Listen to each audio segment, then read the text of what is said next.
channel. Ngayon, pag-usapan natin ang tungkol sa organic seedling nursery. But before that, let's talk about seedling nursery first. Ano ang seedling nursery? Ito ay lugar kung saan ang mga seedling ay inaalagaan pagkatapos itong itanim at bago mag-transplanting. Ano naman ang transplanting? Ang transplanting ay ang paglilipat tanim.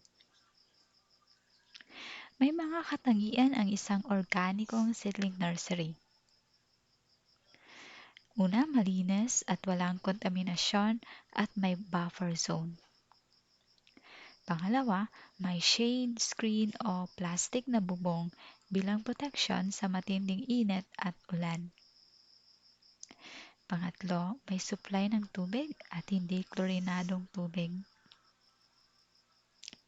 Pang-apat, may mga organic ng mga concoction.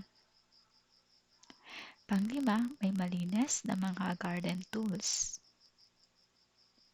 Pang-anim, walang mga galang hayop tulad ng aso at pusa. At ang pang-pito, may tamang record